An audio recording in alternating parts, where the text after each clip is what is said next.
Assalamualaikum warahmatullahi wabarakatuh. Jumpa lagi bersama saya Mei Indra Jayanti pada mata kuliah Kimia Dasar Biologi untuk pertemuan keempat. Jadi di pertemuan ini kita akan membahas mengenai materi, sifat, dan perubahannya.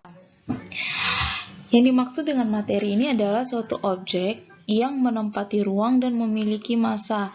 Jadi tidak terbatas bahwa objek itu adalah benda hidup maupun benda tak hidup, abiotik maupun biotik. Ketika dia mampu menempati suatu ruang dan memiliki berat atau massa, maka dia sudah disebut sebagai materi. Nah, wujud materi ini juga bermacam-macam. Secara fisik kita membaginya menjadi 3.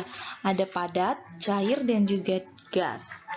Wujud materi padat ini, partikel penyusunnya sangat rapat sehingga dengan kerapatan partikelnya dia tidak mampu mengikuti bentuk ruang atau wadahnya.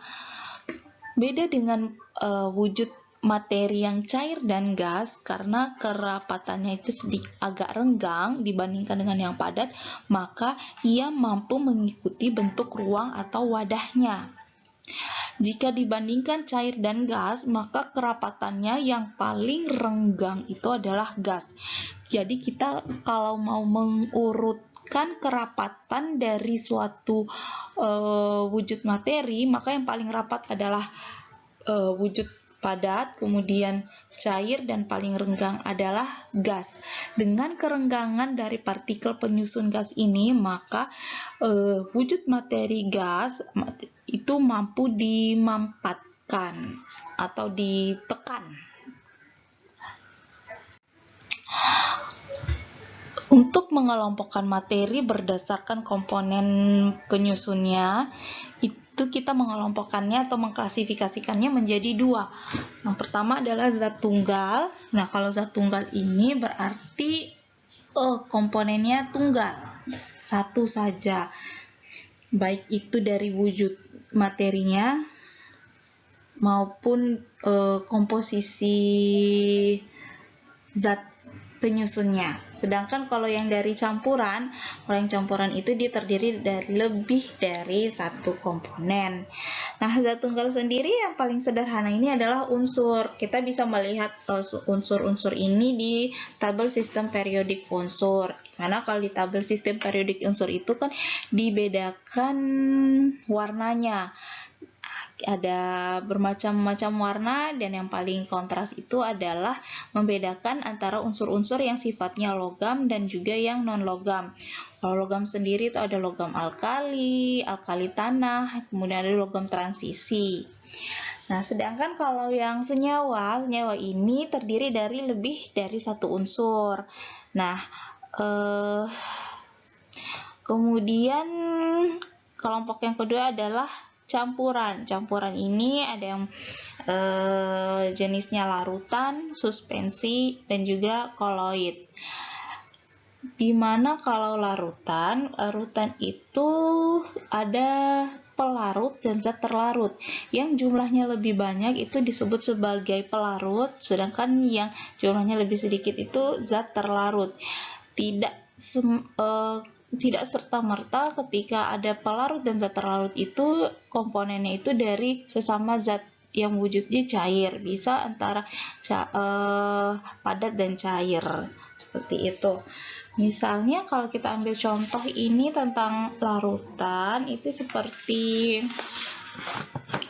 larutan teh atau sirup.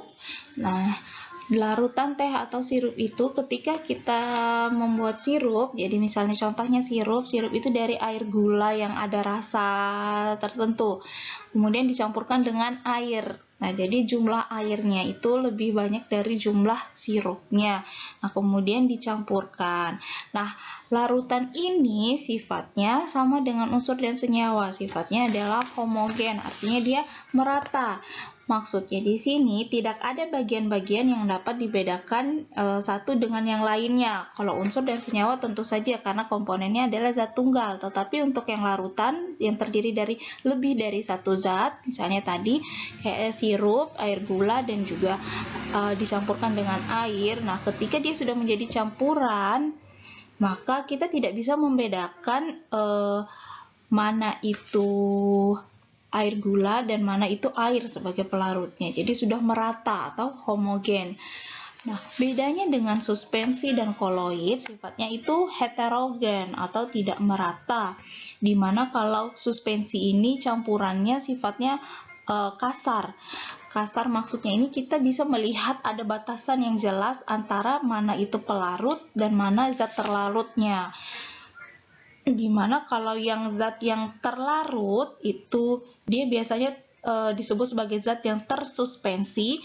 Kita bisa melihat batasnya itu dengan melihat posisi zat tersuspensinya atau zat terlarutnya itu ada di bagian dasarnya, dasar dari campuran. Jadi kita meletakkan campuran antara pelarut dan zat terlarutnya atau zat tersuspensi itu, kemudian kita lihat dari wadah itu bagian paling dasar atau paling bawah itu akan ada endapan, yang endapannya ini disebut dengan zat tersuspensi. Mengapa dia bisa mengendap di bawah? Ini karena tergantung dari massa jenisnya. Kalau jika massa jenisnya lebih besar dari massa jenis air atau zat terlarutnya, maka atau pelarutnya, maka dia akan mengendap di bawah. Karena pengaruh dari gaya gravitasi itu ya, berat jenisnya lebih besar dari berat jenis air, akhirnya dia mengendap ke bawah. Contoh dari suspensi yang sering kita lihat itu misalnya kayak suspensi dari kapur dengan air. Kapur. Jadi kapur itu jika dicampurkan dengan air, kita larutkan kapur sirih ke dalam air, maka jika kita biarkan beberapa waktu akan terbentuk endapan di bagian dasar wadah. Nah, ini disebut dengan zat tersuspensi, contoh dari suspensi. Contoh lainnya juga seperti kopi. Ya, jadi kopi kita mencampurkan bubuk kopi dengan air, maka jika kita biarkan ada endapan kopi di bawah wadahnya, seperti itu. Ini yang menunjukkan sifat heterogennya, ada perbedaan antara zat terlarut dan pelarutnya. Kemudian yang selanjutnya adalah koloid. Nah, kalau koloid ini dia itu posisinya antara larutan dan suspensi. Jadi secara kasat mata atau makroskopis ini terlihat homogen. Tapi kalau secara tak kasat mata dia ini sifatnya mikroskopis atau heterogen. Jadi perbedaannya itu kita bisa lihat menggunakan mikroskop ultra. Contohnya ini adalah koloid campuran dari contoh koloid ini adalah santan atau air susu misalnya. Santan ini jadi misalnya kita mau atau misalnya air susu saja. Misalnya kita buat susu. Jadi susu ini kan ada pelarutnya juga. Nah, tapi antara zat terlarut dan pelarutnya itu secara kasat mata itu kita melihatnya dia rata, homogen, merata. Tapi kalau kita amati dengan menggunakan mikroskop ultra, maka kita bisa melihat perbedaan antara mana itu komponen susunya dan mana itu airnya.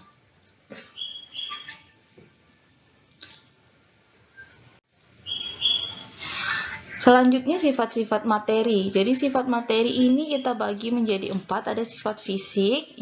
Sifat fisik ini tidak mengakibatkan perubahan materi menjadi materi yang lain. Jadi tidak mempengaruhi perubahan materi. Sedangkan kalau sifat kimia ini kebalikannya, menyebabkan suatu materi ini berubah menjadi materi yang lain. Contoh sifat fisik itu seperti warna, bau, atau rasa. Sedangkan sifat kimia ini misalnya kayak kayu, sifat kimianya itu adalah mudah terbakar. Nah, sebelum dia bereaksi, wujudnya itu adalah wujud padat misalnya. Kemudian dia direaksikan dengan oksigen, bisa terbakar. Jadi suatu pembakaran itu dapat terjadi jika ada oksigen. Nah, hasil pembakarannya atau setelah bereaksi itu berupa gas CO2 dan juga panas. Nah, seperti itu. Kemudian sifat materi yang ketiga adalah sifat intrinsik. Ini merupakan sifat atau ciri dari materi yang tidak memandang sifat fisik dari materi itu. Jadi sifat khasnya, bisa kita bilang sifat khas dari suatu materi, misalnya kalor jenis ya, kemudian pH-nya. Jadi hanya materi-materi tertentu yang punya kalor jenis itu. Jadi sifat khasnya, misalnya kayak kalor jenis, massa jenis dari air, kemudian pH dari misalnya susu, seperti itu, yang tidak dimiliki oleh materi lain. Nah, kalau sifat ekstrinsik, jadi sifat ini bergantung pada sifat fisik dari suatu materi, atau kita bisa bilang sifat luarnya, misalnya suhunya, ukurannya, panjangnya, volumenya berapa. Itu sifat-sifat materi yang mungkin mempengaruhi perubahan materi. Nah, ini intinya, jadi perubahan materi itu kita bedakan menjadi dua, perubahan fisika dan perubahan kimia. Contoh untuk perubahan fisika kita amati di layar. Di hadapan kita ada ketimun. Ya, ketimun ini ketika kita potong-potong kan terjadi perubahan, tapi tidak mengubah sifat dari ketimun itu, hanya merubah bentuknya saja, tidak ada terwujud materi baru. Nah, perubahan fisika ini sifatnya reversible, artinya dapat kembali ke keadaan semula. Jadi jika kita ingin mengembalikannya, maka bisa kembali ke keadaan semula, meski tidak persis sama, seperti itu.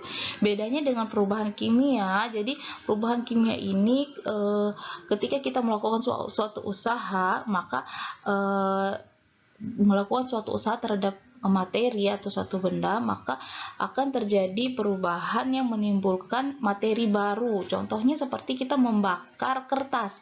Jadi kertas wujudnya itu awalnya wujud padatan kertas, kemudian ketika dibakar dia akan membentuk materi baru, yakni abu. Nah, seperti itu. Dengan perubahan ini, maka perubahan kimia, maksudnya di sini ya, perubahan kimia ini sifatnya adalah irreversible, artinya tidak dapat kembali ke keadaan semula. Kita tidak bisa mengubah abu tadi itu kembali menjadi kertas. Itu bedanya perubahan fisika dan perubahan kimia. Nah, agar dapat memahami tentang bagaimana sih atau ciri-ciri apa sih dari perubahan fisika dan perubahan kimia, adik-adik mahasiswa sekalian dapat mengerjakan tugas yang saya berikan di LMS, nanti bisa dikerjakan untuk bisa lebih memahami tentang perubahan materi. Jadi ada tugas itu, jadi kalian bisa mengakses LMS-nya sesuai dengan akun kalian, menggunakan username sama password-nya.